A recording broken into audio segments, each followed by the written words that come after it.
Welcome back to the Forgotten Legion 30K Stiff 2. We're here at the main table, and we have a great matchup for you today. We have the Iron Warriors, played by William, facing off against the Imperial Fist, Gunnar Sorum, the painting machine.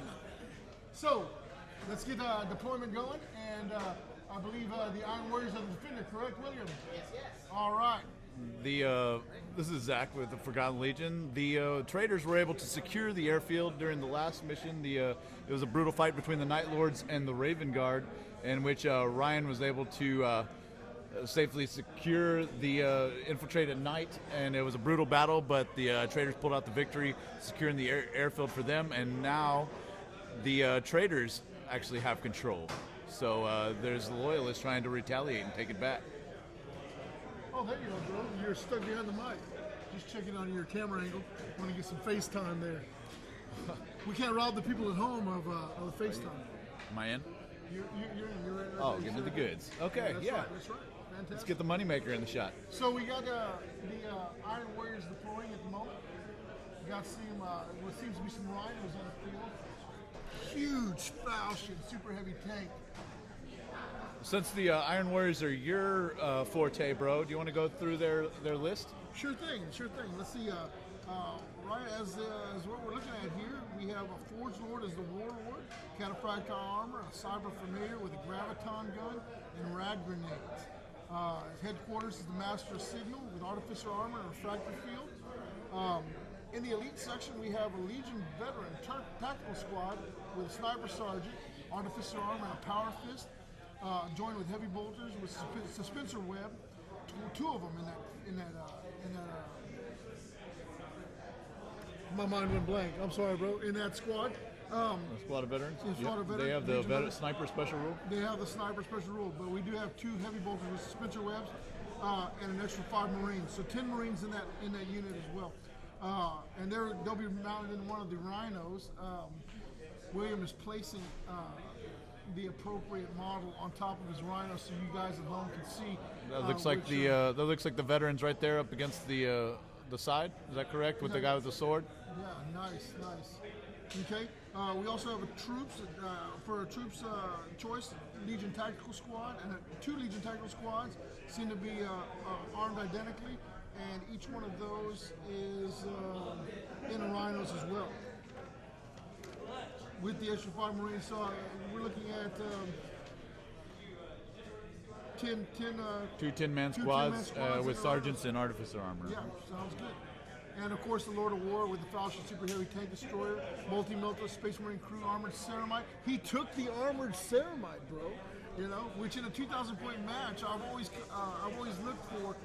Do you take Armored Ceramite or do you not take Armored Ceramite? That's a 25-point cost in a 2,000-point match, but could mean a crucial yes or no for a super heavy. I think it's a good call in something like this where you're going against people you never played before. You don't know the meta. You don't know if maybe where this guy comes from. They run all melta bombs or melta squads, drop pod melta squads. You never know what you're going to come up. So I think it's better safe than sorry. Take that Armored Samurai and secure your vehicle, especially on something like a Falchion. You definitely don't want to lose that first turn. No, definitely not at all. Let's see if we got Gunnar setting up second in his Seek and Destroy deployment, which would be counter in a caddy corner setup away from William and his Iron Warriors. Zach, you want to go ahead and take Gunnar's list? Sure. Gunnar is running the Stone Gauntlet. It's led by Alex Pollux as his Master of the Legion. That's his headquarters.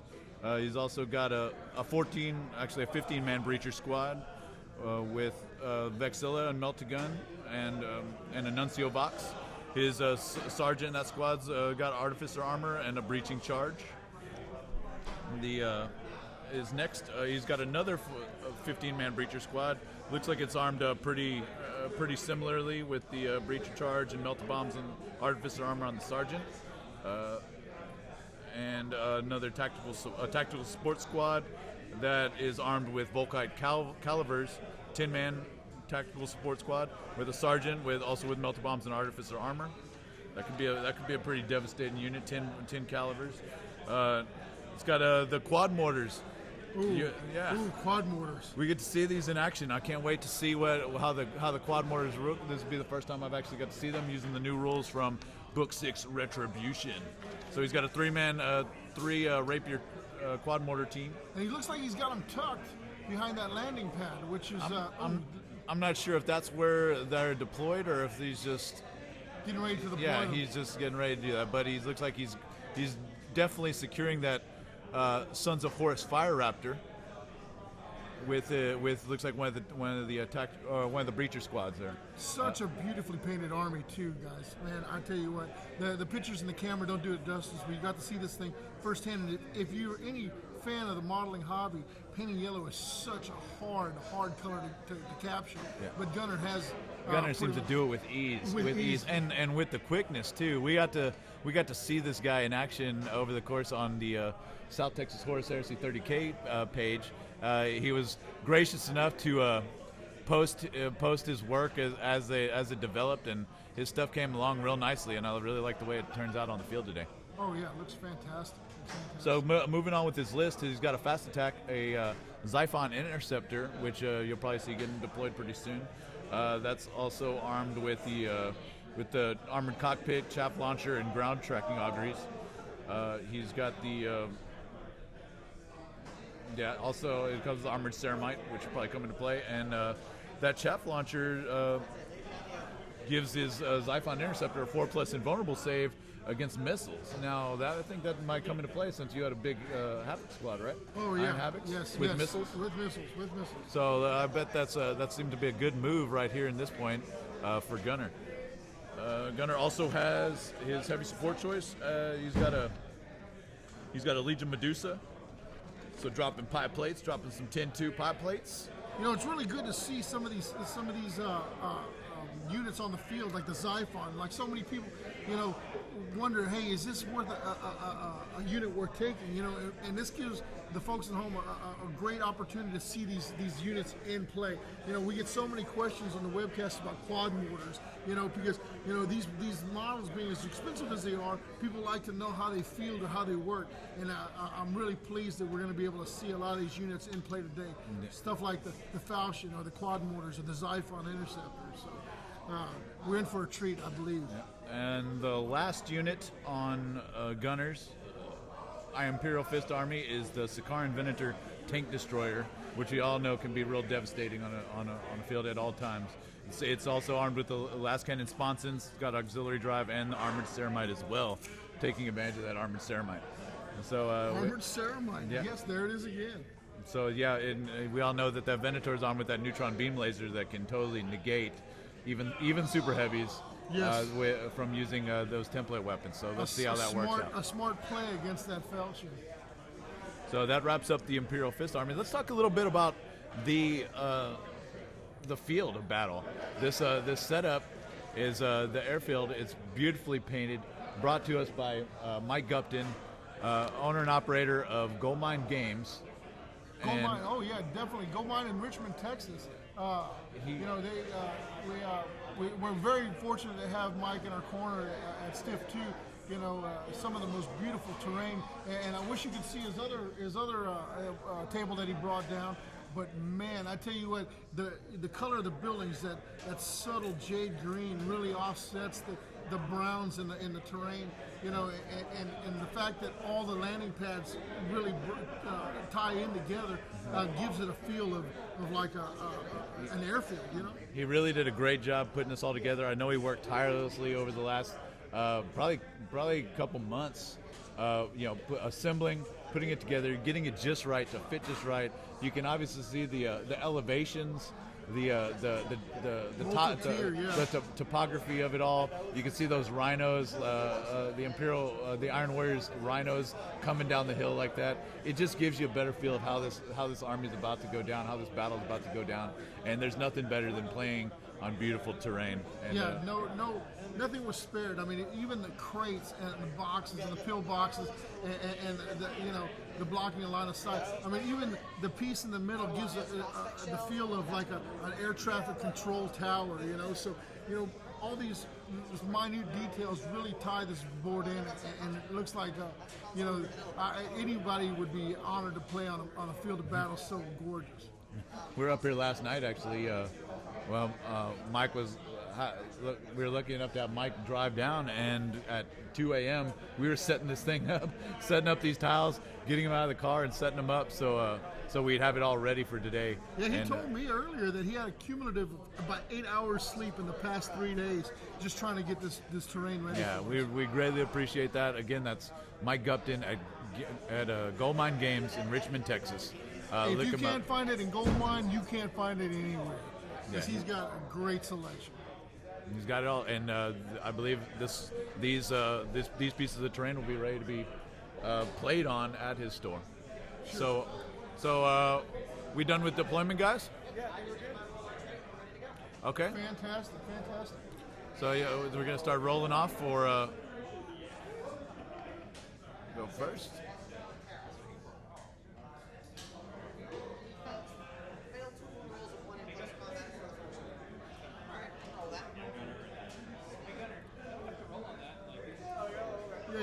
Yeah, roll wherever you see fit.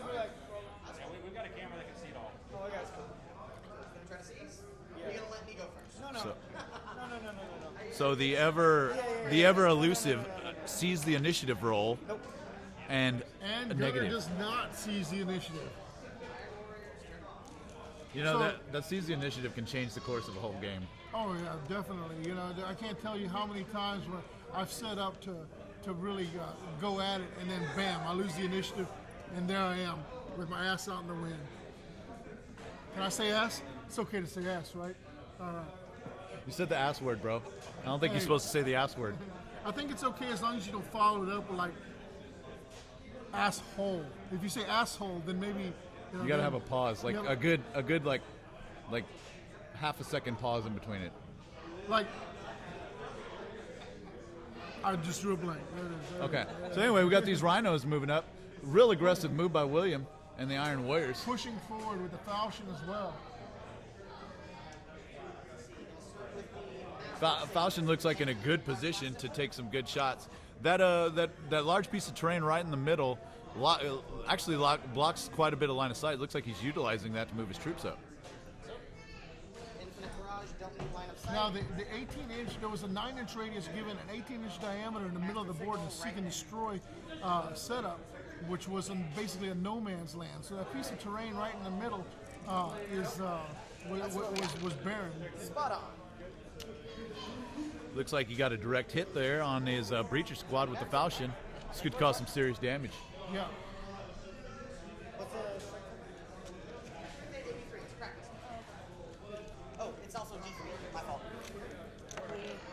2. So, since it's barrage, where does it scatter? It's like he's scattering with his barrage weapons. The aircraft as terrain is also affected by this blast template as well. 6 more? So that's right. So the airfield, the actual planes count as objectives. They're the actual objectives that need to be secured, and as such, they can be destroyed, negating your opponent's ability to capitalize on those objectives. So this could mean real big if it scatters onto that, or if it gets an explosion. Not to mention the blast that may be caused in the aftermath. That is 2 shots on the plane.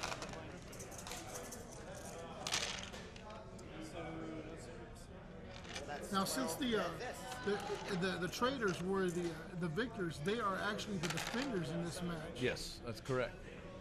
So even though our meta says that the loyalists in the beginning held this air base, but lost it last round to the Night Lords. Yes, so basically it kind of flip-flop positions on this. It's still the same game, but being that this is a narrative campaign, the traders are now actually the defenders.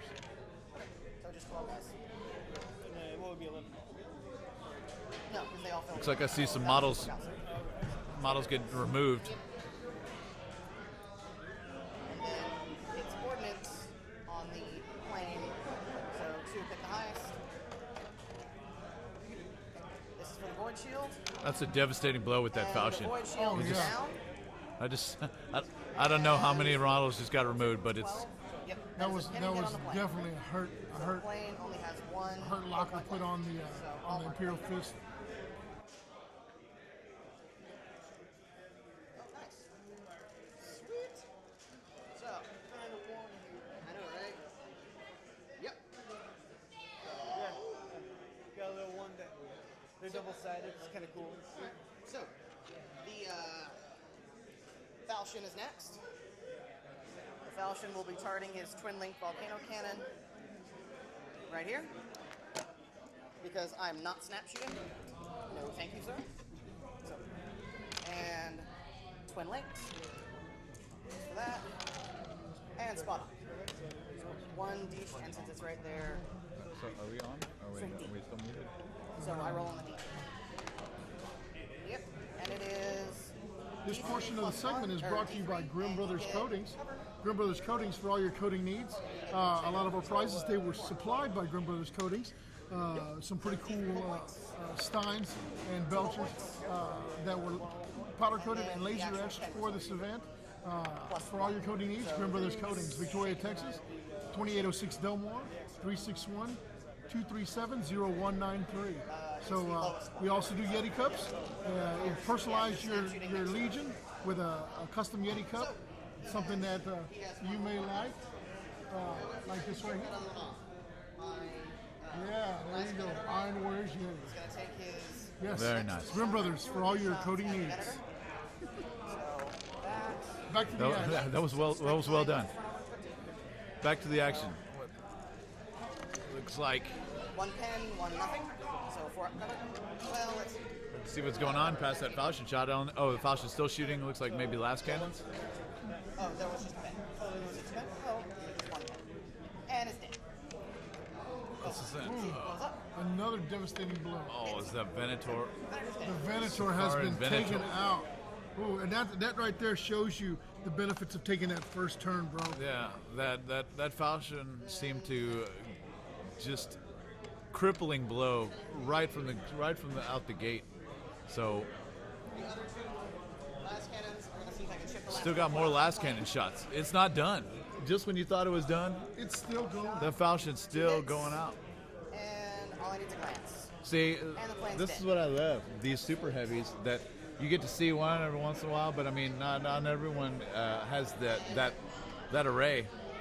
And I'm real curious. Like just watching this turn, I want to go out and buy a Falchion. I tell you, I know you have the Fellblade, bro, but that Falchion, I'll tell you what, for a 505 point cost, you get not only the sponsored weaponry, but you also get a volcano cannon with 120-inch range, strength D, AP2, primary weapon 1, large blast 5-inch. This thing is devastating on the field. Yeah, it looks like these rhinos are going flat out and moving on up after. Not to mention, the volcano cannon is also twin linked. So, First blood was the a Venator. twin linked volcano cannon with a D weapon, devastating. Looks like we got a morale check failed from the shooting, and it looks like his remaining breachers that were on top of the air pad have left the battlefield. For shame, Dorn would not be pleased. Frown on this. Which just, myself being an Iron Warriors player just confirms my belief that all Imperial Fist are yellow. Well, I can't argue with that. They are definitely yellow. Let's talk a little bit about this ongoing feud. The Perturabo Dorn or Imperial Fist Iron Warriors. Dorn builds it up, Perturabo just tears it down. And Perturabo has always been, looked at as the lesser brother. But in actuality, there is nothing that Dorn can build that Perturabo can't tear down, in my opinion. It definitely seems like a rivalry that was meant for each other. Basically, one the defense, the other the siege expert. It was just bound to happen. This needs to happen. Well, wars are won in the trenches, and Perturabo is at home in the trenches, if you know what I mean. He's like Charles Bronson in The Great Escape. He's big in tunnels, So it looks like we got Gunner moving on up. His Medusa's moving into place, as well as his remaining troops. It looks like we're going to see a retaliation by the Imperial Fist. And those rhinos grouped right there, bro. If you could see how close they're packed in. That kind of proximity can be real dangerous. If Gunner can get a shot off into those rhinos, it could be devastating for the Iron Warriors.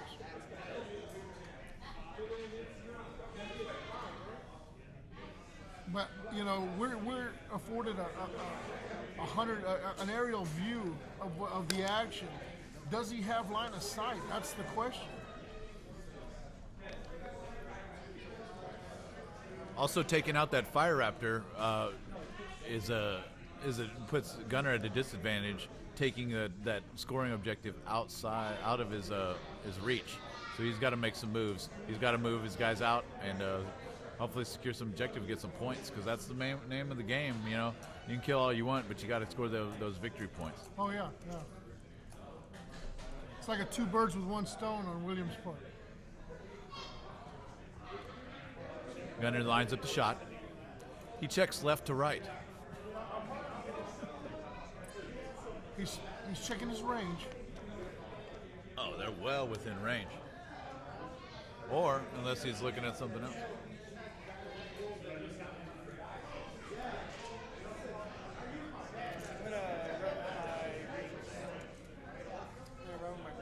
Okay, looks like we're done with movement and on to the shooting phase in which he's running with his breachers. Let's go ahead and listen in on the action, see what the players are up to.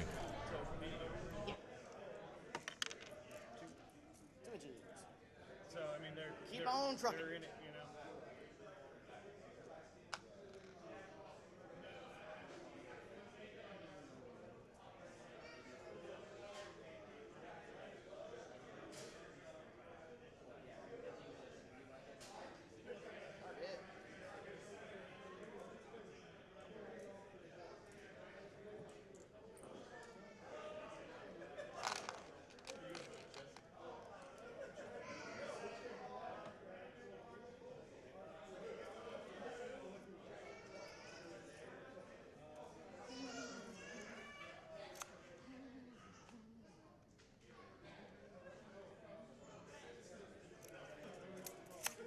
Run with them. Alright. Now you run them home. Slow and steady, man. I know, right? Live like a salamander. Slow and steady. Oh no. They don't want to play? Come on. No, they don't want to play. They're just good. want a hug. No, they're okay. They're okay. Don't worry about it. So, I don't have line of sight for the Gorilla Box. So, because they're down low. So I was hoping I could get him up there and then peek him over. Oh, that'd be a good one. That'd be a smart move, man. Yeah, he's just too far back. Hey, If I had gotten like 4 inches, he would have been there. Yeah. So I'm gonna move my record battery. So.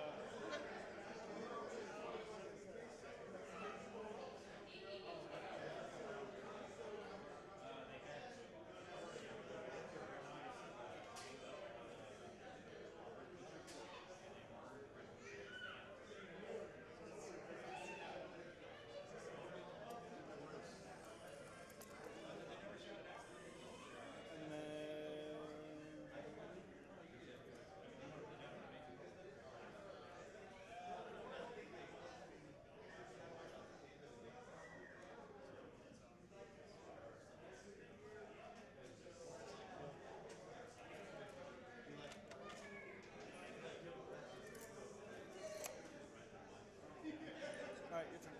Alright. No, I can't. I'm so broken up about it. I'm so broken up about it. So, at the top of round 2, we have William moving the Falchion even further into the fray. And just to point out here, the guys are rolling off on Chess X Dice. Chess X Dice a good tool for any dice roller. Come in a block of 36, and you can get these at your local gaming store. Ours here, sponsoring this event, is Crossroads Games and Comics. They've really come through for us and are taking care of the concessions today. And you can get your own Chess X block of dice up at the counter today. Crossroads Game and Comics, bro. Yeah, Crossroads Game and Comics, 3708 North Navarro.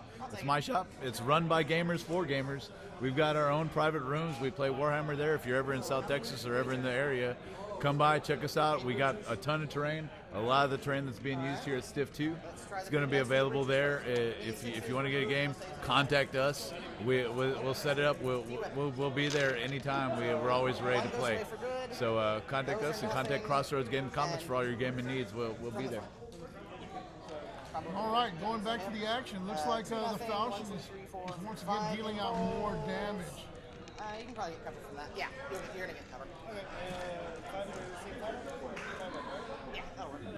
Man, it seems like it's really getting ugly. I guess I didn't see much damage that came from the Medusa. I know we were discussing some other things at the time, but that Falchion's moving into place, and now this could be real bad. No. The quad mortars seem to have moved around the corner, so I guess they didn't fire.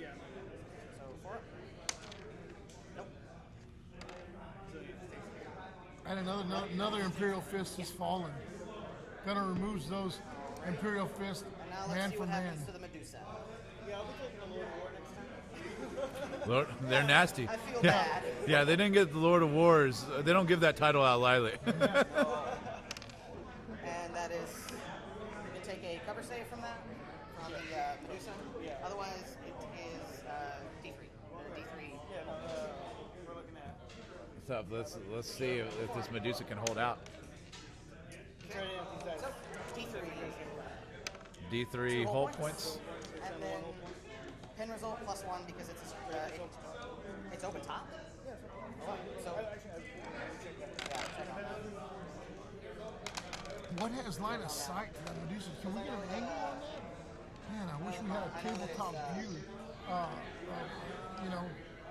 To see the action closer. The Falchion looks like it should be able to see, but that huge piece of terrain in the middle of the board, I would think that the Medusa was hidden from sight pretty well. Seems to be some real crushing. In my experience, the power armor reduced the open top ability on some of the old ones. That was a 40K rule. That was a 40K rule.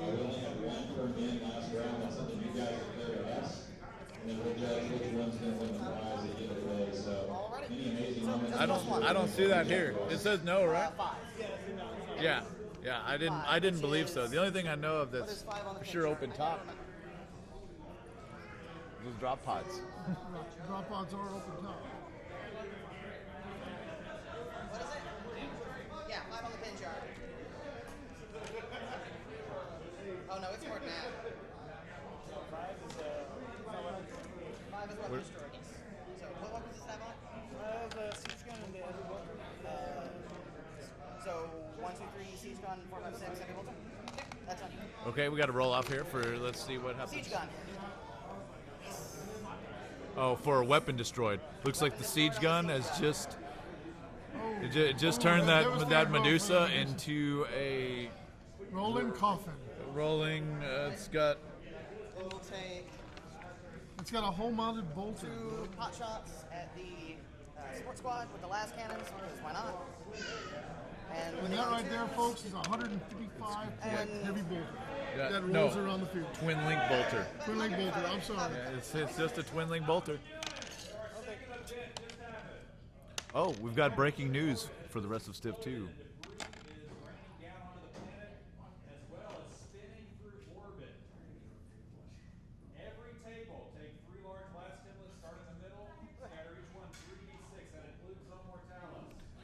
We've got breaking news. We've got breaking news. There is devastation on the planet. We've got raining debris coming from orbit. Scattering from the center of the table, 3 5-inch blast markers will be scattered from the center. What was the strength on it? What was the strength? Chris. What was the strength? Frank. What was the growth templates. Strength. Strength 8, AP 4. Ordnance Barrage. We've got 3 large blast templates Strength. scattering 3d6 from the center of the table. Their strength 8, AP 4 hits randomly. This could change a lot of things. Strength 8. If it's a spot on, do we just ignore it? Just ignore it. Yeah, if there's nothing there, just ignore it. Absolutely nothing. And 2. Let's go in That way, 5 inches. 5 inches towards the 5 inches, kind of in that angle. 5 inches moving over has no effect. And for one more. Spot on again. nothing happens. So, Okay. Absolutely nothing. Cool. Back to the Yeah, shooting phase. they dodged a bullet on those. They don't. Do those affect terrain? you know, No, I don't think so. Okay. At least on the control tower, I think it only goes on one of the So we had a possibility of some little random chaos straight out the warp, but no effect as far as this table goes. William continues his aggressive movement, moving his rhinos up along that the curtilage of that piece of terrain. curtilage, bro. Yeah. Can you use that in a sentence? The curtilage of the empty lot is maintained by the city. These are cop terms, man. Curtilage. It's a thing. It's a thing. Trust me. I thought she was eating her curtilage and whey, you know? I think little Hey, man. Little Miss Muffet. Kids watch this thing. Kids may watch this, bro. I once had a No, raging don't- case of curtilage, but I took some penicillin and it knocked that shit right out.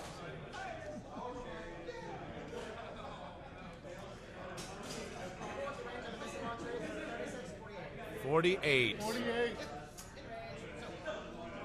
the master signal is up in their BS5. Looks like some missiles. Missiles may be coming into play. His Iron Havoc squad Havoc squad, finally yes. makes its. And they're taking pot shots at that. That Iron Havoc squad's in a good position right there, utilizing that Wow. that All right. So, air platform. 5-1. I can't see the curtilage, dice, but would it you doesn't say sound that- like it's going good right now. Would you say it's in the curtilage of the air platform? No, that the curtilage is the area directly around something. Oh, okay. Yeah. So you know that little piece of grass that's like between the sidewalk and the street? Okay. That would be the considered the curtilage. curtilage. It's usually maintained by the county or city in which you live. I'm just dropping a little knowledge on you. I'm giving you pearls, bro. Thanks, bro. I always consider curtilage like the little piece of toilet paper that sticks to your taint after you wipe your butt. But Hey, to each his own. You know, well, at the end of the phase. you make your references where you need it. But just make it yours. Just make it how it applies to you. I own it. I own the Just own curtilage. it. Of course, you'd have to wipe back to front. You know.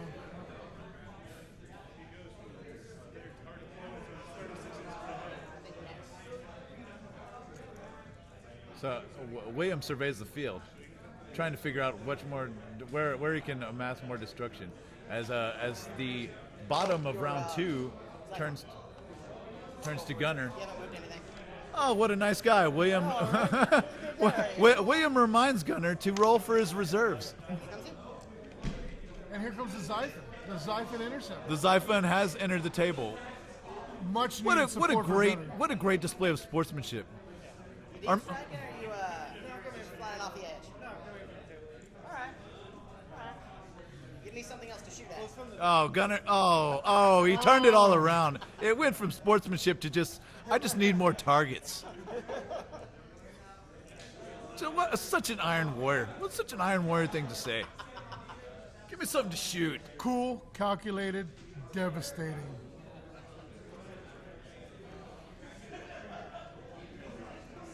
Let's see, by any chance, do these... Looks like the Xiphon is making a play for the foul Let's shot. check. By any chance, do those Iron Havocs have an augury scanner with them? Do you know? Yeah, the ground, yeah. Well, they... It doesn't look like he paid for the augury scan. This would have been. Well, no, they would have been within 18 inches. Yeah, right? they would have been fine. But I'm not sure what else, if there's anything that has any kind of interceptor. Looking at his list, I don't see anything that would have the interceptor.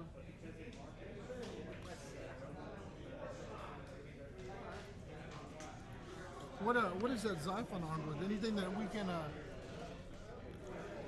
Of course, that Xiphon does have. It's got his rotary missile launcher with his Heavy 2, Strength 8, AP 2 cluster warhead.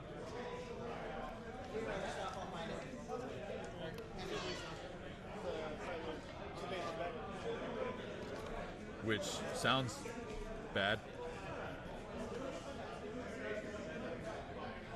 And let's not forget his flare launchers, his chaff flare launchers. You know, that Iron Havoc squad would have been a threat, but the Xiphon seems to have prepared for it. For the cluster warhead. The Xiphon rotary missile launcher? Yeah. Strength 8 AP 60 inch range. Strength 8, AP2. 60-inch range. And there we go. That's massive. Alright. Front 11. That's cool. That's cool. So I want to see this. Is this what's he targeting? Is he going straight for that falchion? Front 14, side 14, back 12. Sure. You know, with a strength 8, even with a strength 8, bro, he would need 6s to bust through that armor.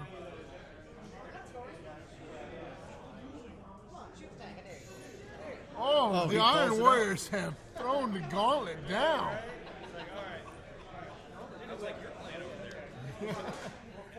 William is a man after my own heart. Well, I mean, the devastation that falchion's already caused, that thing cannot be kept on the field too long. It's got to be. It's made itself the target. It's earned these miss. He's earned these warheads.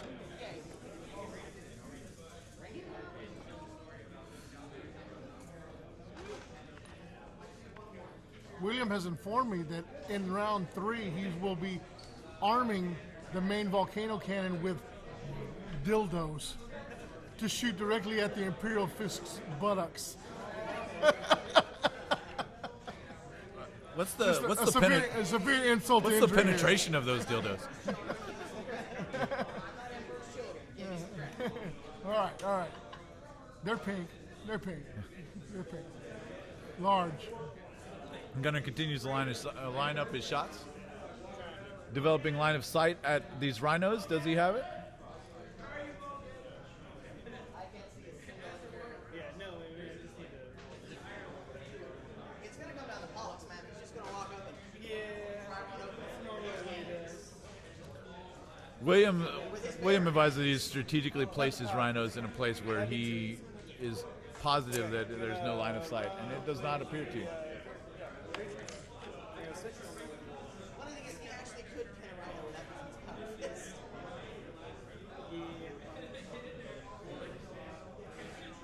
Finally, we can maybe see some Imperial Fist retaliation. Yeah, here he is. He's slogging across the field, but it seems like he's only a turn away from maybe engaging these rhinos with Alex Pollux. We're gonna get him, guys. We're gonna get him.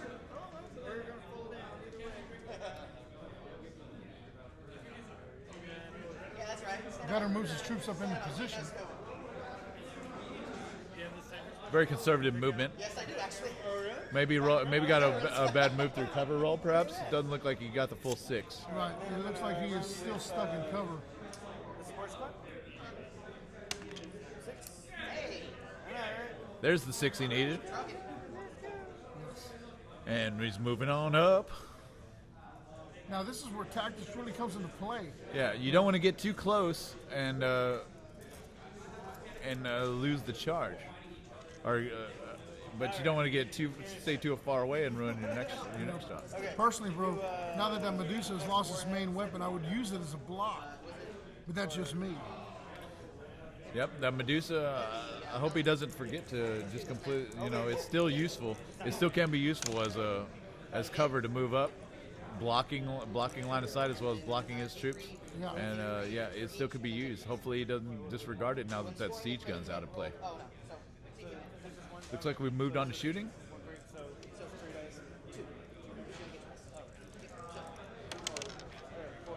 And So that is a lancing hit. He has glanced the falchion, bro. Yeah, I don't think I get a cover save on that because you're kind of shooting. That's fair. Okay. that's I would go ahead and say no on that cover save. Cluster. No, I just did that. So, last chance? And shooting some last cannons in the face, directly in the face of this falchion. He's not afraid. some good rolls here could be Could be crucial. The falchion. How points does the falchion have, bro? Are we looking at nine whole points? I got it. Rod, I don't have it here. The falchion's pretty big. I think it's got to be at least 9, I believe. So 2 whole points down on the falchion. If they could see. Falchion move into has the top of 12 hull points. 12 whole points. So 10 more hull points, and that thing is 10 hull gone. points remaining. The falchion makes a tactical Withdrawal? withdrawal. That's one word for it. That's one word for it.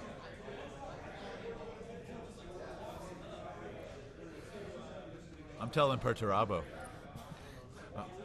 And here we go.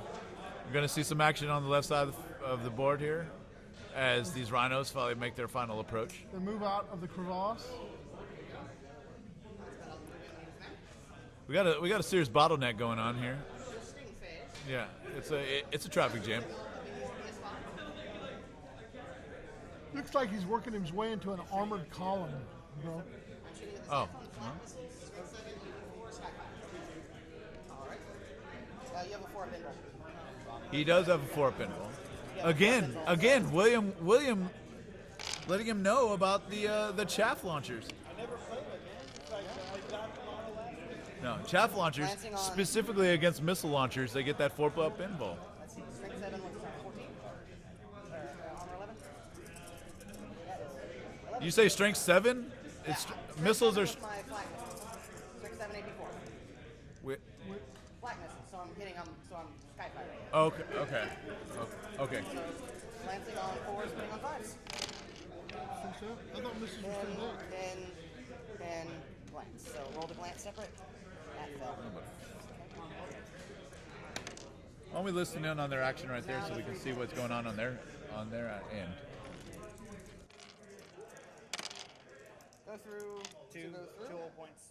So And he's just see if crashed. it, Now crash and burn. Yeah, 1 or 2, right? And then 1 or 2 would crash Well, or yeah. burns. No, it crashed and burns anyway since it lost 4 points. Oh, really? D6 and then scatter.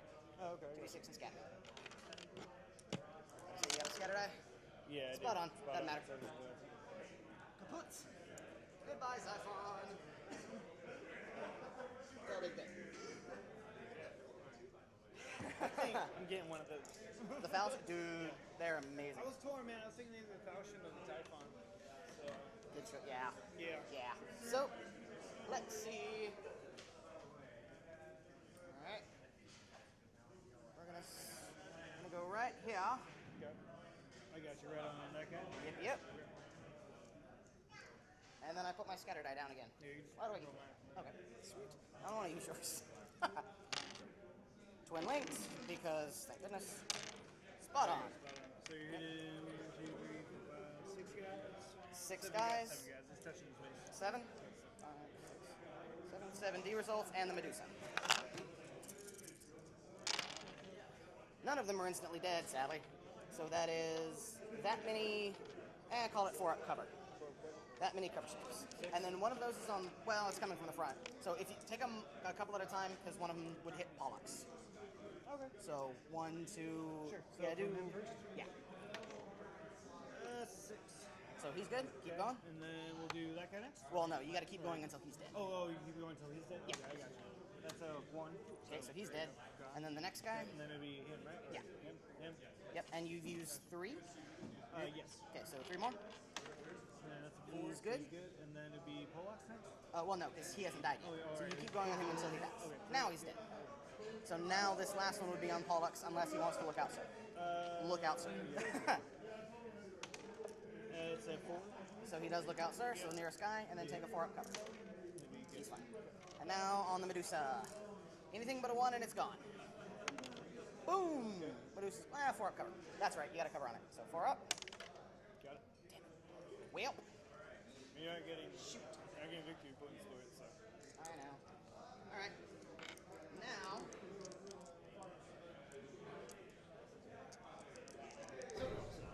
All right, we're back with the action. I'm looking over the comments here, and Yes, the Imperial Fists are having a bad day.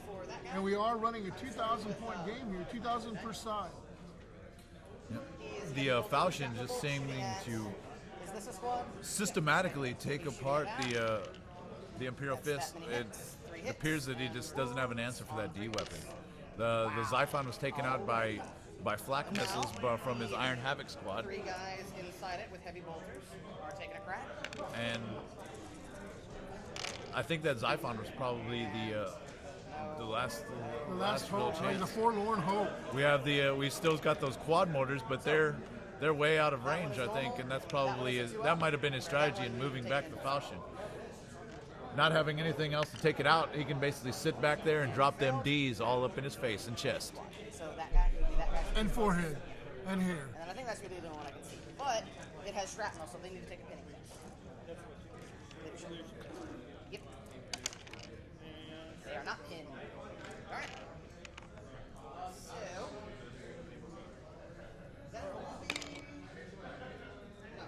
Is he done? He doesn't think he's done. These 2 last cannons are going to, well, see if they're arranged. Because if they are, I'm going to take a shot at the Thunderbomb.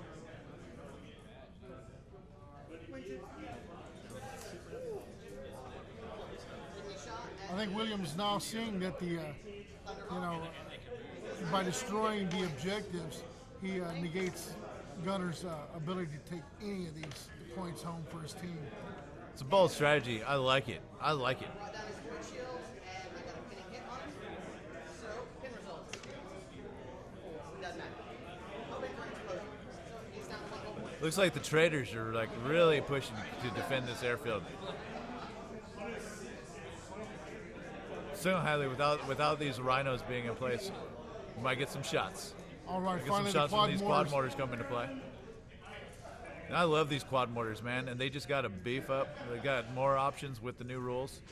This could be a good move here. Gunner moves his troops into play to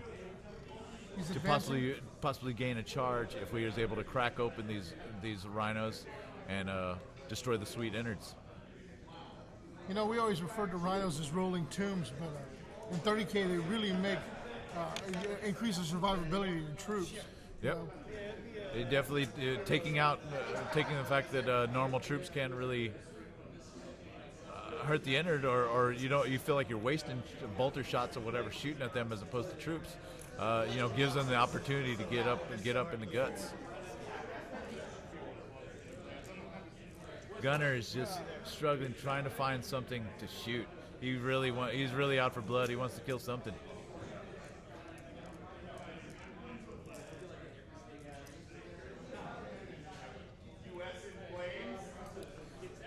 It appears William has decided, I believe, to take maybe a defensive stance and hold what he got and just win the battle of attrition. For sure. What do you think about that strategy, Josh? Is that something that you would do? I know you're all about just going balls out quite a bit, and not that doesn't seem like something that you might be up to. I mean, if the narrative, if you got him on the run, you just go and press on, or you stand back and you just take the win. I use the old WWPD, like what would Perturabo do? In actions like this, Perturabo being a cool, calculated killer, will throw troop after troop into the grinder to secure an objective. But at this point, as much as I like to play an in-your-face, army, a deep strike, let's get to where we need to get. I think Perturabo would definitely secure the objectives over just a murderous kill like his brother's Angron or Kurz. I think William is playing smart here. Securing what he's got. Yeah, kind of almost Dorn-like. I don't think so. Moving back. Dorn would eat his cardboard cookies in his cardboard castle and wait for someone to knock it down. So we got quad mortars. Quad mortars shooting those sunder shots at the rhinos.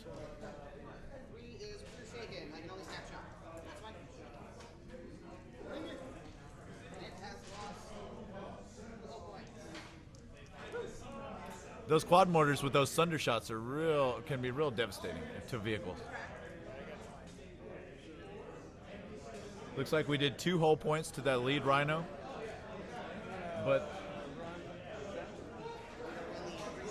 he's got to feel bad about that one, not being able to get some guys out in the open to charge. It's like a personal thing. I really wanted to get over the box. This has just been an uphill battle for Gunner since the opening turn.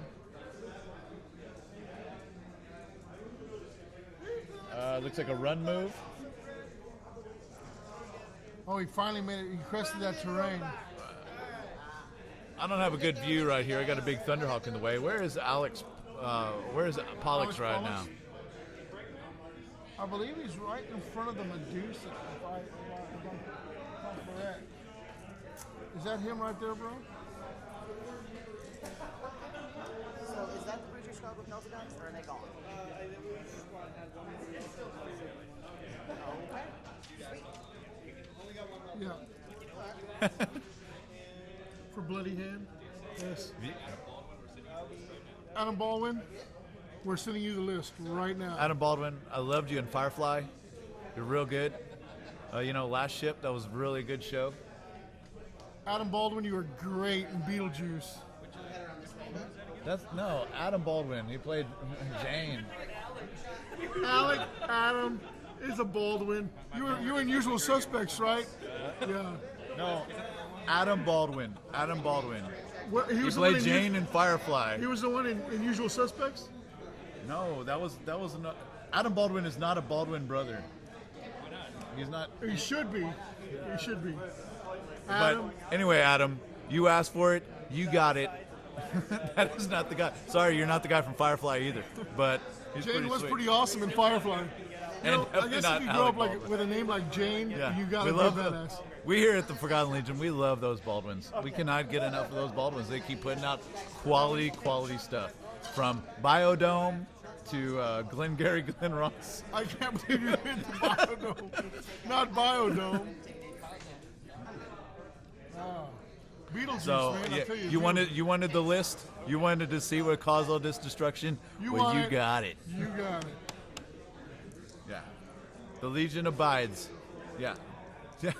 I see Adam somewhere looking up falchions right now. Like, is that falchion en route from Nottingham? It's on its way. So we may actually see some close combat after all, or 2 rhinos moving up, looking into attack formations.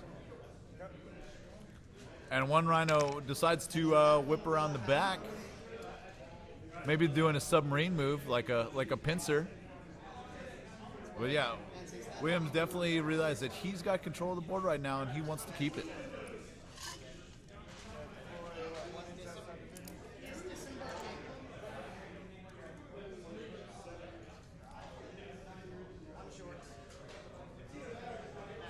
Rhino drops its payload containing a veteran squad.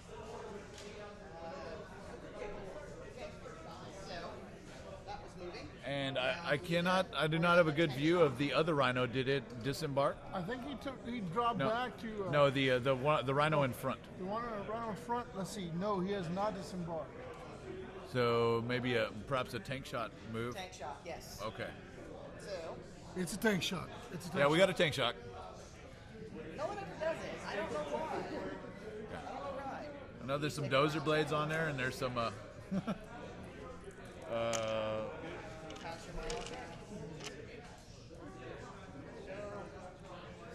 heavy bolter. You can't make a death Heavy roll bolters now. on these.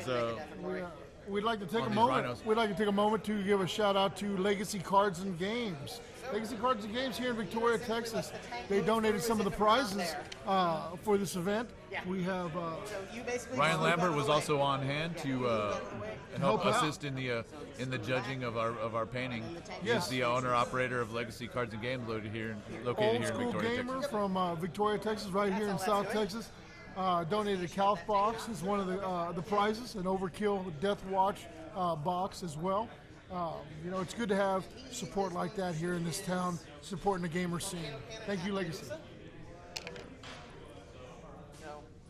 right there. Oh, we got a pie plate.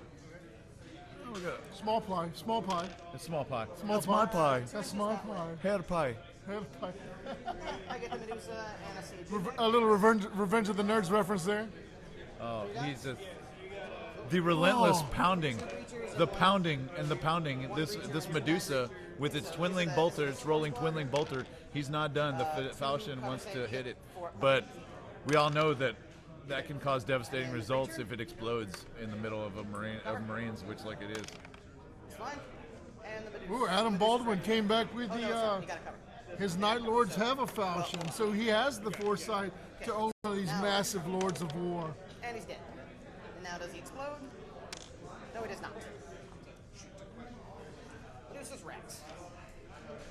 That makes it much Oh, easier. and we have a Medusa down. We have a Medusa down. Once again, feeling the fury of that falchion. Medusa's down. It does not appear that it completely exploded. And no damage to the troops around it, but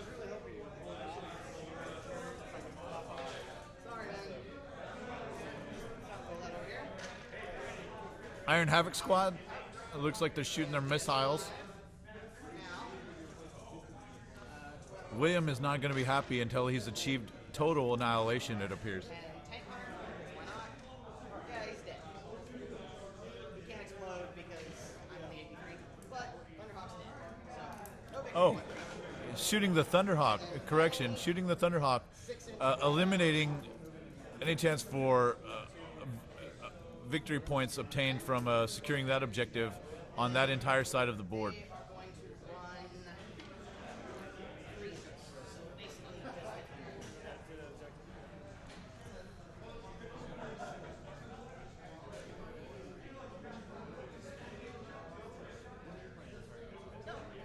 So, tactical squad moves in position to hold the center.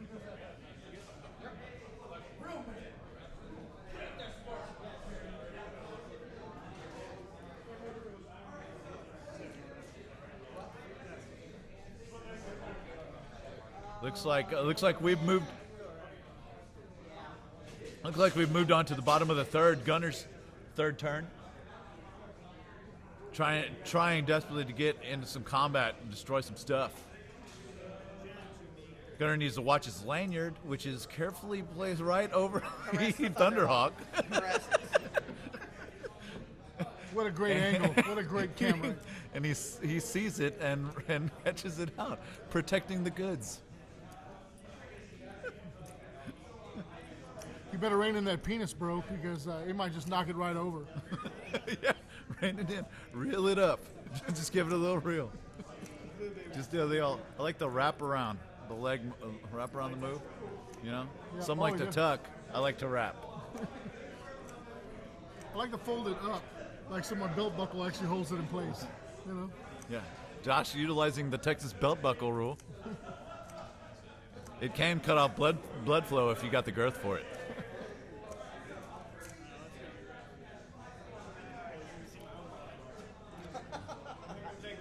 Gunner snaking around the Rhino, hoping to crack it open this time for sure. It's going to happen. Gunner bringing pain. Alright, so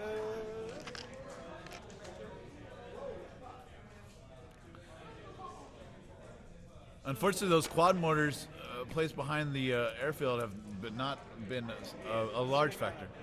They're holding it down. Easy up, easy down. That's what I always say. then they would have been easy. still covered. They're tough 7. That was bad place. Tough second, seated B. Yeah. The D conquers all. D cares not for toughness. So, Gunner lines up his shot. Yeah. Quad mortar shooting their sunder shots.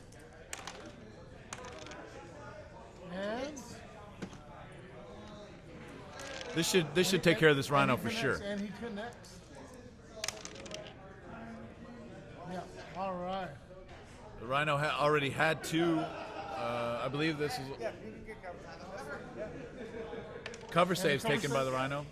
Ooh. No, not in my house. William celebrates his cover save. Gunner just can't catch a break today. Welcome to Warhammer, Gunner. Welcome to Warhammer. Let's melt again and do the rain. All right. Front armor? Should be no problem. Nope. Or not. Okay. Invincible Rhino. This Rhino would not go down. What's this thing armed with? Oh, it's that dozer blade, I think, that's doing it. Gunner just can't seem to get to the sweet, gooey innards within. Here comes Alex Pollux. Nothing. Man, bro, I know nuns that go down easier than that Rhino does. This may be a good time to again say that Crossroads is selling dice right at the concession stand. Been stopping by and have some different ones. Sometimes it's just not working for you, and Yeah, you just need pile of dice. a time for a change. Yeah, they're a pile of something. All right, man. Yeah, I got. I think you should change the name of those dice from Chess X to Suck X. Undeniably, 12 inches. Yep, you got it. And William makes a play for the next landing pad. Then, Coming into the top of the fourth, I'd like to give a shout out to Madam Huang's Asian Spa, who in the back is taking care of our Legionnaires between rounds. Remember, Madam Wang's, where every ending is a happy one. Spare no expense over here at Stiff 2. We don't call it stiff for. You don't call it stiff for nothing.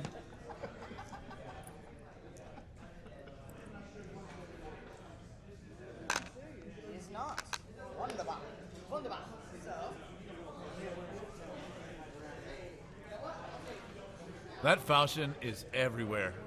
Oh, it's now moved up again, hasn't it? It's not. veterans say hello. And it looks like the Rhinos didn't need to be cracked because now the troops are exiting. The Iron Warriors have taken the field. It looks like we're going to see some mono action This here. is the veteran squad? Yes, sir. Okay, well, the veteran squads are actually built to shoot as well. They are armed with the. Wait, is it? Yeah, the suspensor webs with the heavy suspensor bolter. webs, yes, the heavy bolter with suspensor webs. Suspensor webs allow you to shoot these heavy weapons as if they are Also, assault. also, the Iron Warriors do get to take the shrapnel bolts, which cause pinning. Okay, so we'll start with a. What are you moving yet? Nah, let's move the other rhino. Let's have some fun. Gonna have me some fun. Yeah, it's been real dull for William up until this point, apparently. Now he's choosing to have some fun. William let's- says, "Show me the Yeah. funny." Let's crank that fun to 11. Gunner, by the way, says, does the fun ever stop? We're going to start with 3 heavy bolter shots into the creatures. From the rhino. Just have that. It's okay. 2 hits. Putting on 3s. 2 wounds. And these are cannons. Shrapnel. All right, and the dice rolls. And these And here come the shrapnel bolts. are shooting at the sports pro. Yeah, let's get rid of that. Actually, you know what? Let's weaken the breach. Game's moving rather quickly over here, right? What's the time left? We got 45 minutes left. Let's see if we can hold out. Moving on 3s. You know, you gotta admire the players today. That the gameplay goes so smooth in these 30K matches that there's very easy play. You know, fitting in a 4,000 point match is hard. The players here come to have fun, and you find it in a balanced game that it's more about seeing those troops on the field as opposed to thumbing through rule books and finding loopholes. So. Yep. These guys definitely appear to know their stuff, and it's going real smooth. I really like how this game is going. That Thunderhawk should have been removed, although I Did the think we Thunderhawk just get leave it. smashed? Thunderhawk has been destroyed. The Thunderhawk has been destroyed. We didn't want to Okay. mess with it. Probably better for everyone. Yeah, right. It's good. Just go, just slide it off the table. Just slide it I'm right gonna off. I'm gonna go ahead and make an executive decision and remove this, Get in so there, bro. maybe we can get a in better there, bro, view. so we can get a better view of of the action. There it is. Up, and there it goes.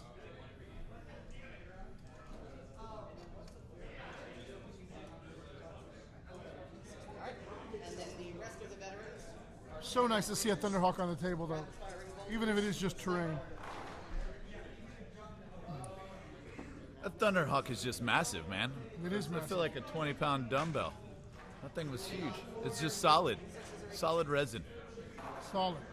Really impressed with that model, Forge World. It's got the heft of a 12-inch black rubber dome. Well, I haven't heft one lately. The next nearest one is Pollux. So Pollux was So the 3 groups. it continues. The the destruction. We're running out of yellow dudes.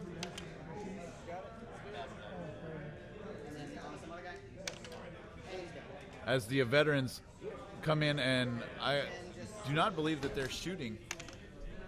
I think they're just pounding ass. Yeah, it appears that they're just lacing into the Imperial Fist's last troops. And he takes a Willie. All 3 of those snipers. Sniper shots. So the veterans opt to just lace into them with shooting and not get in close combat.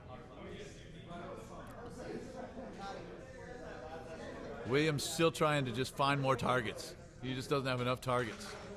Finally, this rhino's going to flat out 6. Up to here. Eventually, in some point,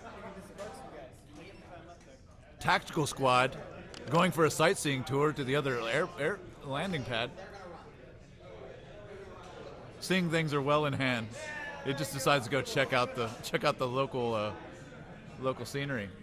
What's going on over here? Looks like they're getting back into the what is it? Curbage?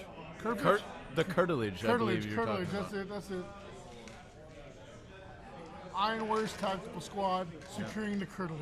Tactical Squad A secures the curtilage. Tactical Squad B finds a nice parking spot directly, granting direct access to the airfield that still contains a lightning.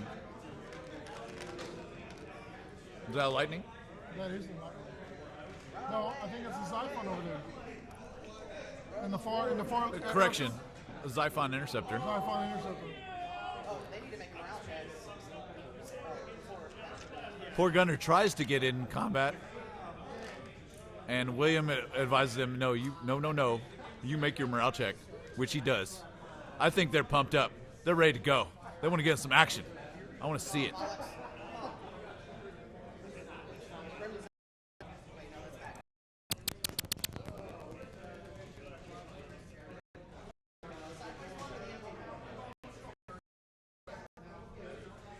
These quad mortars are determined. They're going to blow something up.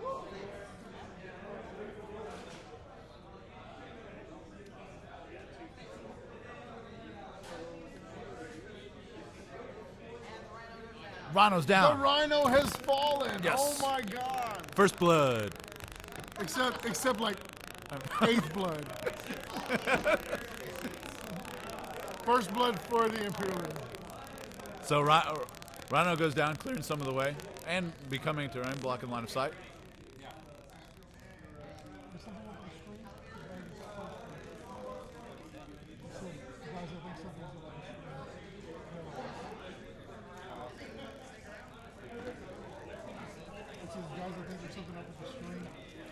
Looks like Fury. Oh no, that's me. It's like a Marine check. Is it Fury of the Legion? Or Caliber shooting assault.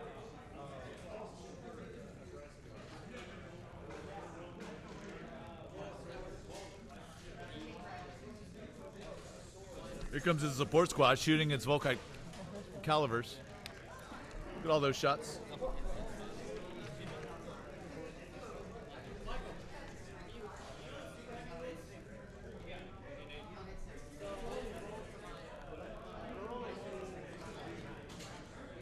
Okay. Heavy twos. These are twos to wound. Let's see if we can see some Iron Warrior in death.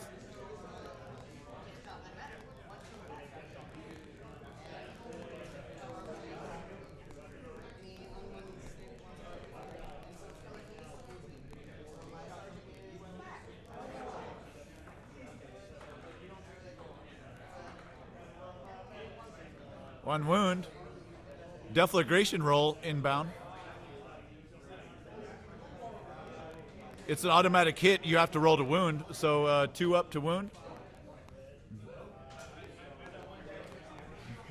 Hey. That boy got him some, though. He One. So there is Iron Warrior blood on the field.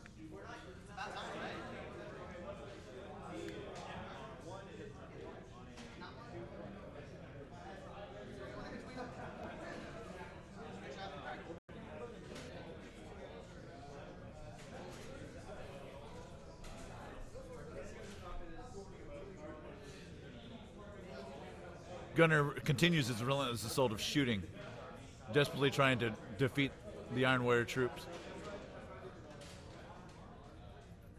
Now is the time. Now is the time he makes his move.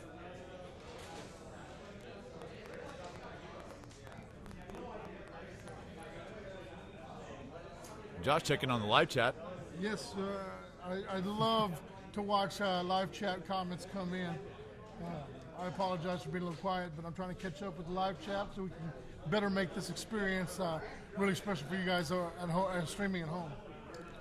If you guys haven't checked the South Texas Horus Heresy 30K page, we also have plenty of pictures from round 1. I know I posted a lot of pictures of round 1, including at least 1 or 2 pics from every table, every battle.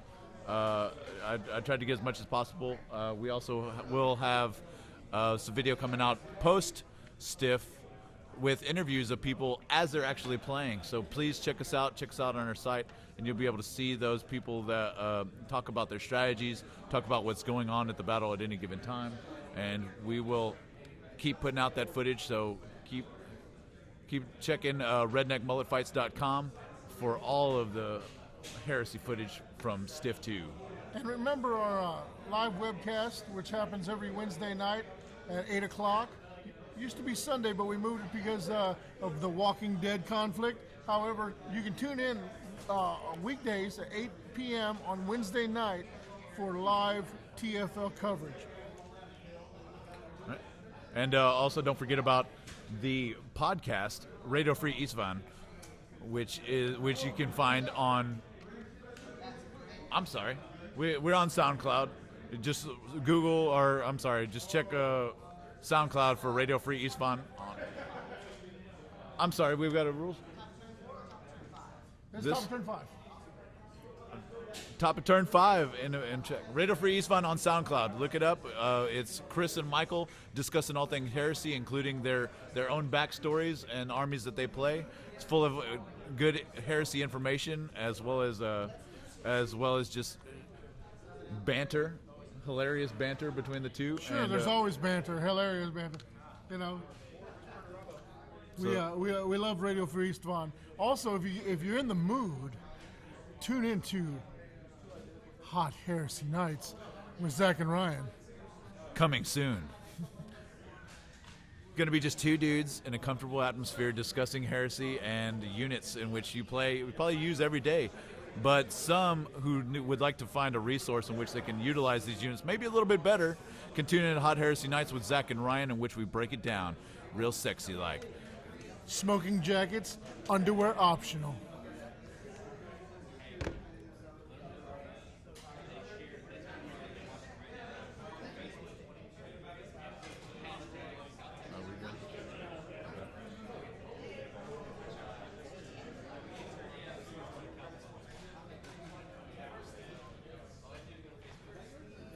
Remember, guys, I was mentioned on our earlier podcast, but if you share this webcast and hashtag South Texas in Flames on Facebook, you'll be entered in to win a Betrayal Couch box after Stiff is over. So if you're listening right now, share it with as many people as possible. Hashtag South Texas in Flames, and you'll be entered into that drawing. We are at the Forgotten Legion. We're always giving stuff away, always got great prizes, and we love doing it for you guys. And we just hope you're listening and spread the word. Spread that heresy. Because if you don't win, we don't win, and we're winners. So that makes you winners too. I'm so jacked right now. I'm fully torqued. I just went from 6 to midnight. Why'd you do that to me, bro? Very tight butthole. Very tight butthole. So, back to the game. Back to the game at hand. We're going to see any close combat, or is it going to be just all shooting? Looks like these guys just got in each other's face and just just unloaded. Just blew their load on their face and chests over and over and over again. But they want to look at each other in the eyes while they do it. It's kind of odd. I don't see a chainsword out there. I don't see a chainsword out there either, bro.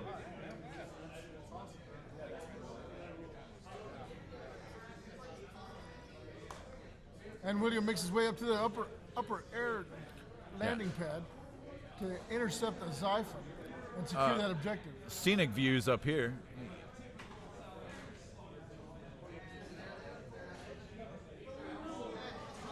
William would not be happy without utter, complete annihilation and total victory. I haven't looked in a while. That's how over right now. We looked earlier. Like 15 people or so. That was survivor. William moved through cover there? Or is there...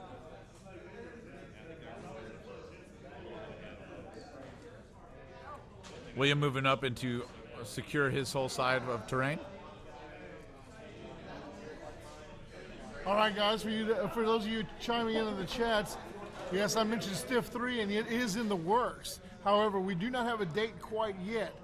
But after the success of Stiff 2 that is currently going on, unless an act of God comes down or Godzilla squashes this venue, we're having a great time down here in South Texas, and there will be a Stiff 3. So please tune in, keep your ears open. Radio Free Estevan, Hot Heresy Nights, the webcast, and we'll keep you informed on when Stiff 3 will be happening. Variable. So that they start rolling. At the end of 5, they're rolling.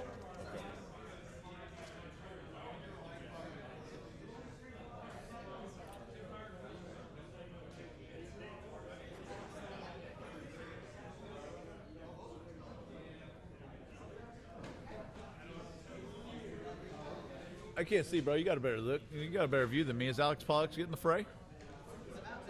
Right on. Right on, right on, right on.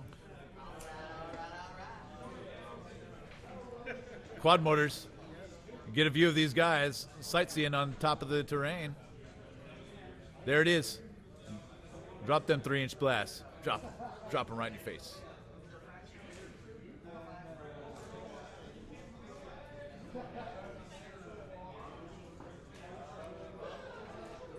Does he have line of sight for 2, or is it just 1?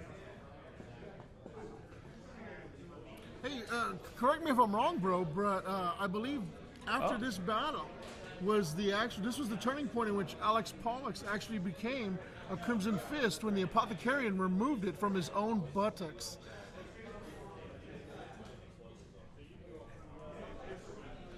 I'm not familiar with that lore, sir. But it sounds pretty solid, I guess. I always wondered where they got the Crimson Fist from, but I guess that makes sense. So deep. It was in so deep.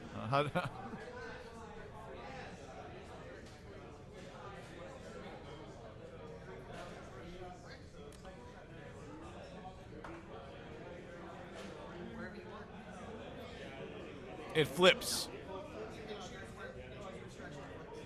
Oh yeah, if you're on the spot, If you're on the spot, yeah, you get to choose, or you, right?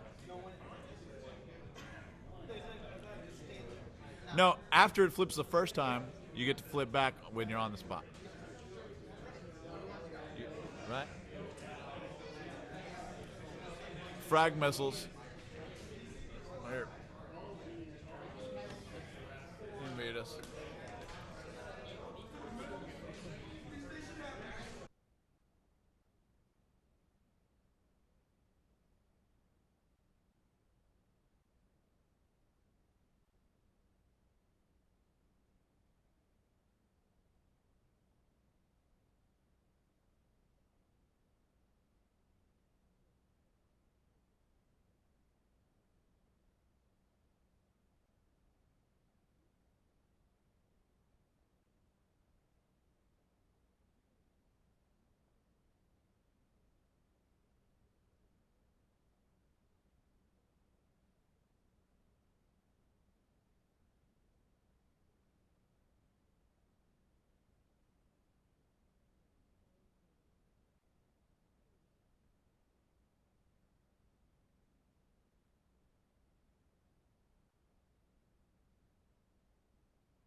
Those quad mortars really unleashing the pain right now.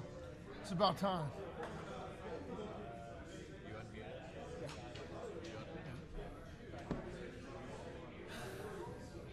There's always an interesting time when you do the template dance on the quad mortars. You know, when you got 12 barrages, but it can do some damage. Yeah, a little late into the fray, but still a devastating unit.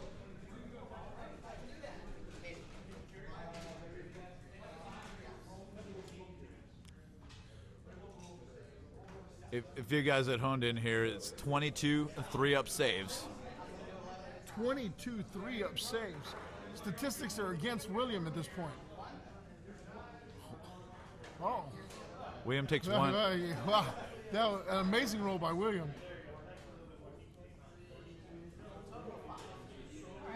Five Legionnaires are down. So, doing the math, it looks like William beat the odds slightly. Yes, no, definitely. Like, he should have taken about 7, and he took 5 wounds from that. Sometimes you roll like a god, bro.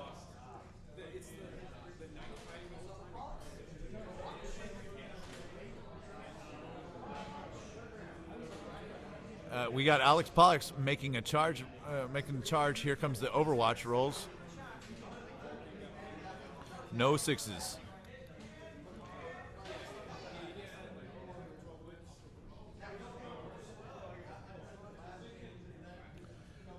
I'm gonna go adjust for a better view. Oh, we got a good view right here. Okay. I'll let you know, so we lost the rest of our crew right now, running Skeleton Crew. It's just me and Josh on the mic.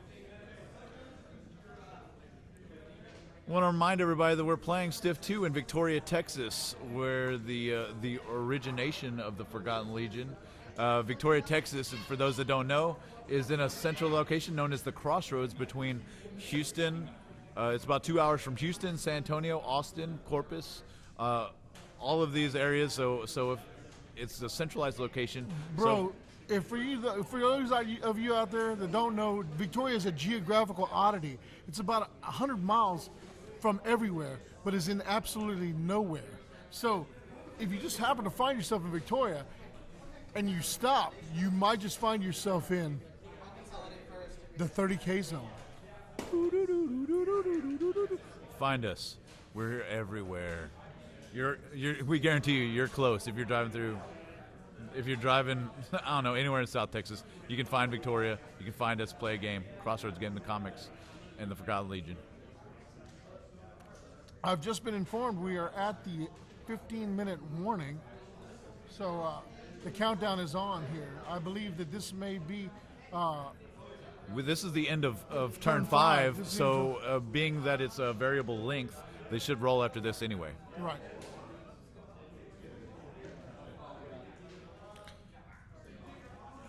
I'm going to say it's winding down anyway. Looking around, I see some of the other tables have finished up their games. Letting y'all know we have, 10 tables going on today? 10 tables, bro. 10 tables full, some with 2 players, some with as many as 4 on each table doing 2v2. We run in Zone Mortalis, several Zone Mortalis missions. We put a very, very diverse game plan on several of them to meet the narrative at different places. There's also planetary events that are causing destruction and chaos throughout their games. So we're really forging the narrative here at the 30K at Stiff 2. And everyone's having a good time. We got food and new people coming together, dudes meeting up, kicking a little ass, playing some games, having a good time. Did Pollux fall? Pollux did not punch. Oh. Here, a mighty swing and a mighty whip.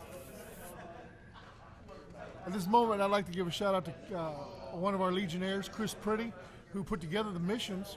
You know, a lot of thought. People don't realize that a lot of thought does go into acquiring these missions and putting them together and making them work with the terrain. And we took a camera out to interview a lot of our Legionnaires today after the first round of fighting, and not one complaint about the missions was had.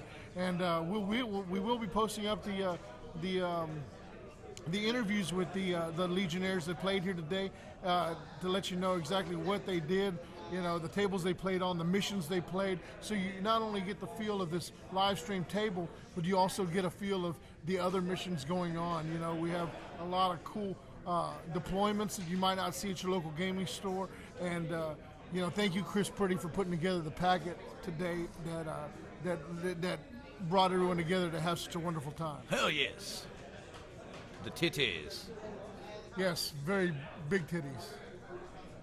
I'm talking at least D-cup titties.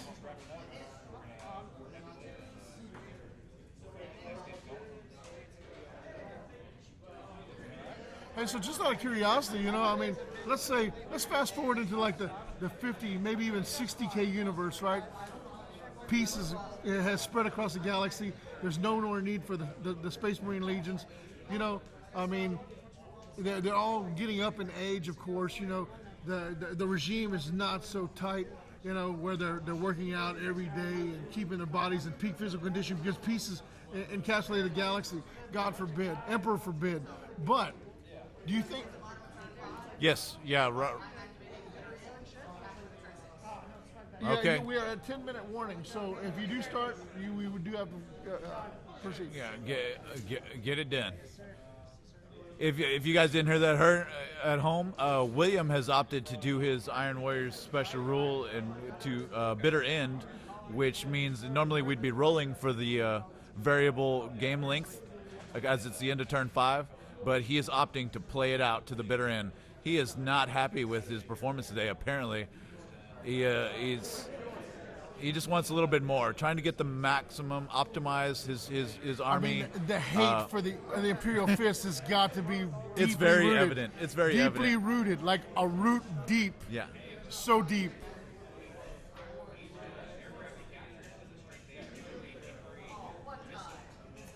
Oh, yeah. So, not only is it an objective, but each aircraft he captures is a strength 8, AP3, I believe, ordnance shot to be utilized by not just him, but his entire team for the traders. So this is definitely a smart move to turn the tide. It's not just for for hatred or for shits or for Giggles, for that matter. Giggles.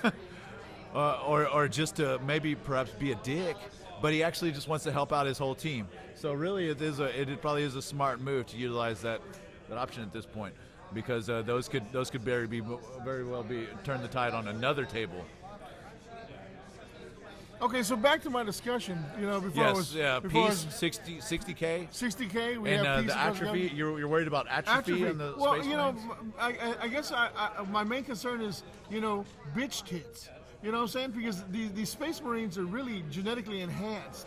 But what happens when you stop working out? When you just let your muscles atrophy and you look like Bob from Fight Club? Bob had bitch tits. So to me, I would think that there's always that asshole that just like he doesn't work out and is like, I don't do any, I don't even work out. I go get a jug of milk and my bicep looks like this. Like, I don't know. Like, I go shopping and I don't do shit, but I got ripped and fucking rock hard abs, but I don't fucking do shit. I think the enhancement and the augmentations just make Space Marines that asshole that doesn't have to do anything to have fully ripped body all the time. Shit. Like, I mean, and well, call me jealous. Yeah. It happens. You know that guy. Oh, yeah. Everybody knows that guy. Oh, yeah. Like, I don't even go to the gym. I eat whatever the fuck I want. The Rick Darris? Yeah. The Rick Darris? Yeah, he's like, Oh, I heard you grunt. Look at you. 250. Yeah, Rick Darris. Rick Darris. I used to Such drive a prick. black Trans Am. Yeah, no big deal. Went out with Caitlin Bree. Yeah, I know that dude. Yeah. I like the way you think. Yeah, Rick Darris. What an asshole. So yeah, 60K to answer your question. They always stay in shape because they just become that asshole like given the gift. Well, what about this? What about like incorporating Space Marines into like everyday normal jobs? Like he's like at the Cheetos factory pumping out Cheetos all day. You know what I'm saying? This totally badass 7-foot Marine. Now out of work. Pumping out Cheetos or donuts. He's there at the Donut Palace pumping out donuts. It probably turns a lot. I mean, I bet the suicide rate goes up for Astartes. Sure. Oh yeah. At that point, like I can see that. Like once you discover you have no use. Like, I mean, when you realize that you're that greeter at Walmart and you're fucking 7 foot tall, augmented, enhanced superhuman. The whispers. And you're like, the this whispers, is the best I can do. When people get their baskets from you and they're like, freak, under their breath, they're like, oh, look at that 7-foot freak. What a genetically badass freak. Yep.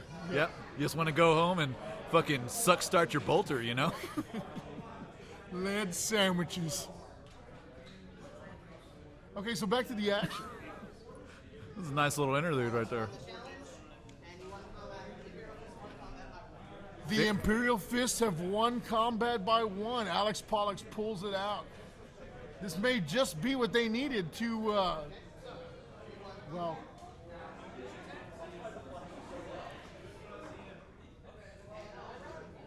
He runs. And he runs. He runs so far away. Well, let's see how far he runs.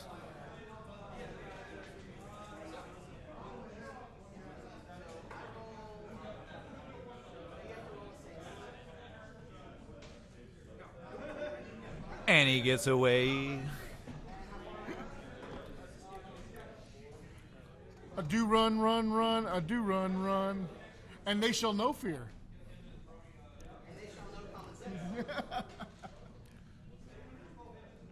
So once again, Pertavo's calculated moves.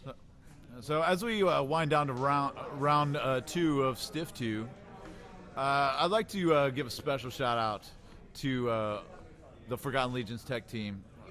Really, we would be anywhere where we are today without these guys and their knowledge, their equipment, their professionalism. It's always there. These guys are working around the clock. Jake all Ramirez, the time. you're a machine. Yeah. Man, the way you work that keyboard, the switcher, man, the angles. Yeah. Honestly, Josh and I don't do shit. Like, I'm afraid to touch a button. I'm afraid to move my foot because I will touch something that will. I got a boner earlier. I disconnected like 3 cords. I'm sorry. It happens. We don't know. Like, how do you? I don't know how they control their erections when Right, they're we on lost the. all feed to the West Coast. I mean, right, just like that. It was gone. The Pacific Coast, they're suffering because I got an erection. It happens. I'm sorry. California, Arnold, the governor, I apologize. But no, these for real. These guys make it happen. They, we're just mindless automatons spitting out stuff into these microphones that they've set up for us. They were here last night setting up all this equipment. That they basically brought into this frame. That like this is all their personal stuff, and it allows us to be able to provide this to you. Our viewers, and we hope that you like it. If you do like it, please comment. Let them know that the sound or the audio video stuff is looking good. I think it looks great, but I'm no connoisseur. Just let us know and let them know how good a great job they're doing. Michael and Jake, they got it going on. I also want to express a deep, heartfelt apology to Vin Diesel, who tried to get into Stiff 2, but we just filled up so fast this time around, and I know between filming Fast and the Furious 8 and Riddick Goes to Hollywood, I mean, I know that we definitely will get you in at Stiff 3, but as of right now, man, I apologize, you're missing all the action, and even though you wanted to come, we sincerely apologize, and keep racing those cars, Vin. Get you next time, Vin. Yeah, next time. Just sign up early, You should have got the Legionnaire pass. Yeah. Yeah.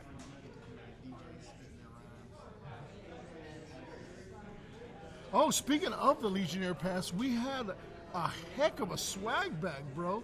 I mean, for those of you that didn't make Stiff 2, you should really check out some of the cool swag that we gave away for signing up with the Legionnaire Pass. If you guys out in La La Land are able to make Stiff 2, want some of this cool Stiff 2 swag, please get us and we can put together a package with some of the stuff able to go out. We have a really cool a marker set, 1/6, transparent with the South Texas and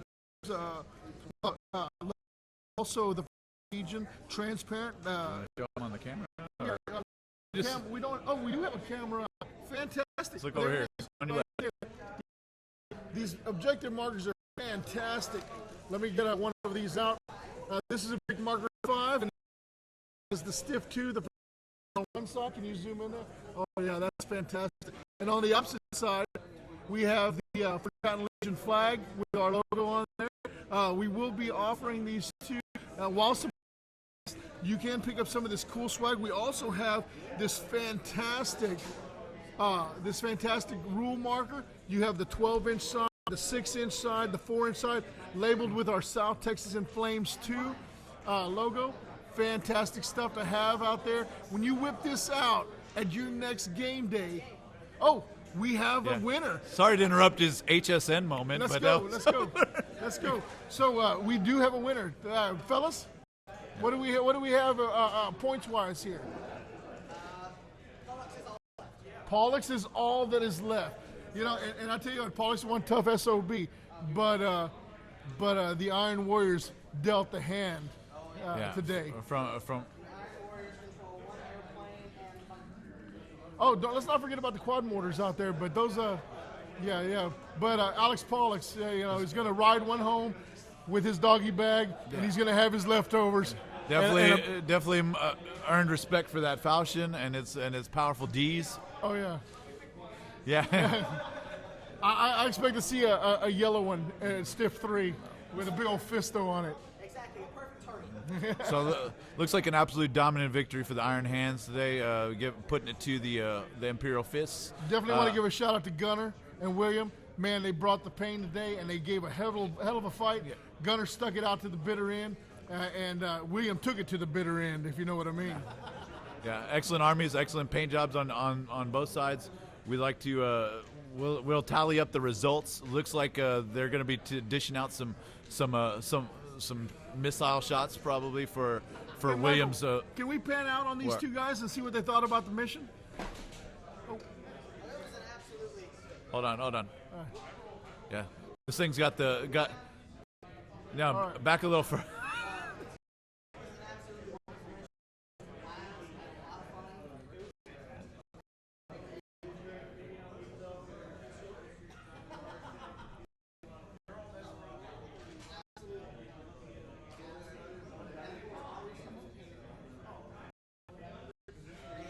All right, guys, way to be Yeah. stiff players, man. Heck yeah.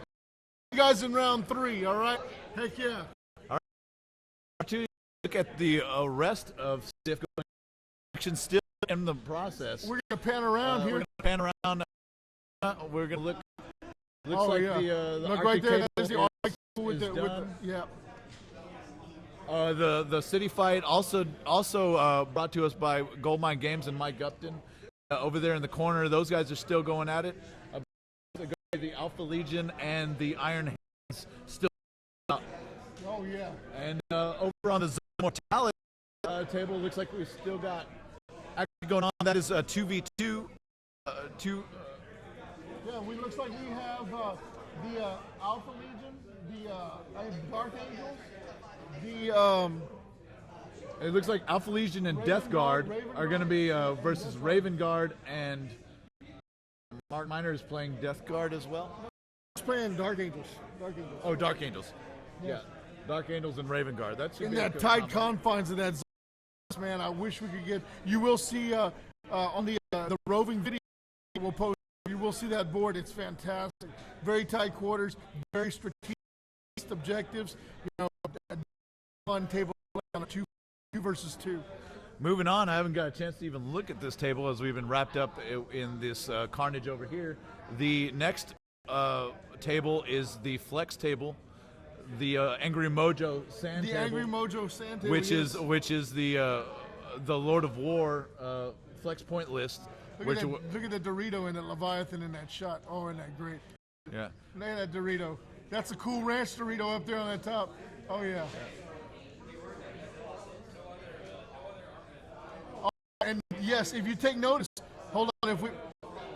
There it is. That is the Death Blossom Leviathan, the ever elusive Death Blossom Leviathan. And if you know the Death Blossom reference, check out The Last Starfighter. Very cool.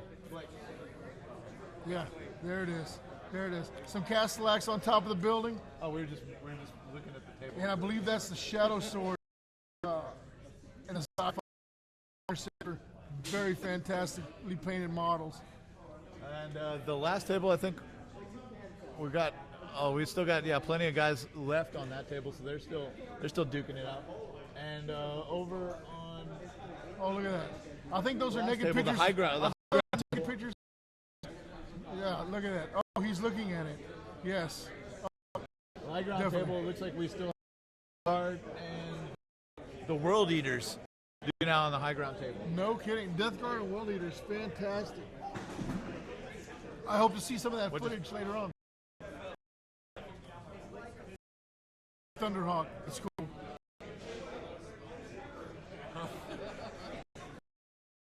Sweat and bullets, a Parker factor right there as something fell. All right, there we go. So back to the HSD pitch. The South Texas is playing. I'll move it. Don't move. All right, there we go. Right. Oh, now you can't see me. I'm robbing the people at home. Look at that. There we go. South Texas in Flames 2. We can get you some of these in the mail. Y'all represent at your next games day or your local hobby shops. If you're a trader and you finished your game and you have not given your score sheet to Colin, please do so. We are working on updating the score sheets right now for round 2. If you're a loyalist and you finished your game, Simon's playing a game right now. If you're a loyalist and finish your game, please come to the bar area and I will take that for Simon.